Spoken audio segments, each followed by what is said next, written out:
everyone, Christina here. Sorry I'm not on camera to say hello today, but welcome to day 16 of the holiday card series for 2021. I'm using the Tree Rex stamps and dies from Trinity Stamps today. Such a cute stamp set. When I saw it in the MISTI.com store, I had to grab it. It's so cute, and I knew I wanted to color it. So I'm stamping the main image in Simon's Stamp Intense Black ink onto some white cardstock. And I'm using this ink in particular because I will be coloring the image with Copic markers. I'm using my Stampin' Bug glider to get a really good impression, and then I'm going to stamp it a second time just so I have really solid black lines. I like to do that when I'm Copic coloring. Okay, so I'm pressing that down, and I'm going to set that aside so it can completely dry before I start coloring. And while that dries, I'm going to stamp the greeting. I've got some pitch black cardstock from Hero Arts cut down to a little tiny piece, and it's in the corner of my MISTI. I'm stamping the greeting that says, "Have a roarsome Christmas." So cute. And I'm going to stamp it and heat emboss it. So I'm prepping the area with an anti-static powder tool. That just puts a really thin layer of powder on the surface of the cardstock, and it prevents any embossing powder from sticking to areas where we don't want it. I'm using some Versamark ink and very lightly pressing that stamp down onto my cardstock. I'm then dipping it into some white embossing powder. This is Alabaster embossing powder from Burtis Monroe. And I'll hit that with my heat tool until all of it is smooth and melted. I'm actually going to set this greeting aside until I'm done coloring and die cutting the main element for the card, and then I'll cut it down later. So I'm going to do a bunch of coloring with Copics, and since there are 3 T-Rexes on this image, I'm going to have 3 different green color combinations.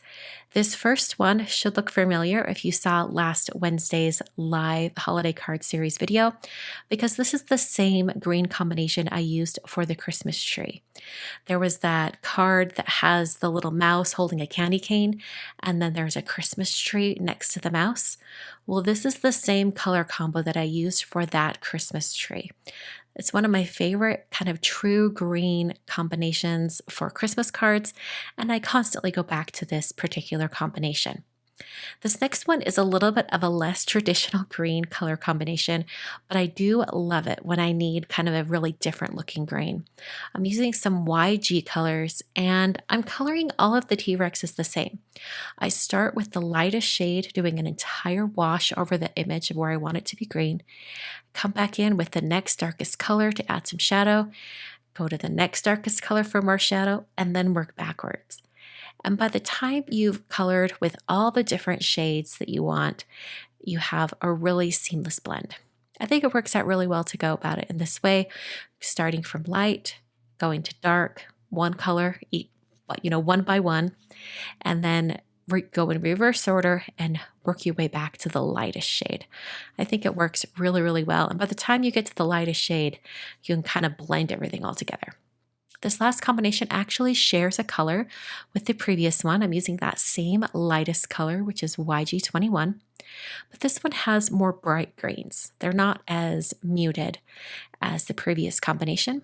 This one has a very bright green tone. This is actually my second favorite green combination for holiday cards. The first one being the first T-Rex that I colored. This next one is more of a kind of a spring green combination. I used BG000 to add a little shading to their eyes, and then Y11 and Y13 for the star. I colored all the little baubles, which could be ornaments or it could be lights. It really just depends on how you want to color them. For mine, I made them more into ornaments, and I just used 2 colors of red for that. I used R35 and R59 for a really simple shadow on them. For the little scarves that they're wearing, I used B32 and B34, I think it was. And then I grabbed the coordinating die that goes with the stamps. It is sold separately. I kind of envisioned that I would be wanting to pop it up off a card, so I went ahead and bought the die with it.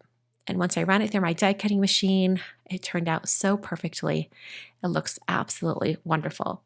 I'm going to set that aside and use the Striallop diagonal die from Mama Elephant. I really loved the idea of an interior space with really wide diagonal stripes. So I'm using 2 different colors of glitter paper. These are both from Lawn Fawn. Here's a red glitter paper. I think it's cherry. I can't remember what it's called. And the other one, I think they just called diamond. I can't remember. I'll have them linked down below in the supplies. Now, as I'm putting this together, I realized that I really only wanted the center area. So I didn't necessarily need to use that die, but it was the idea behind having the stripes there, so I used it. But really, I could have just cut some diagonal stripes and glued them together.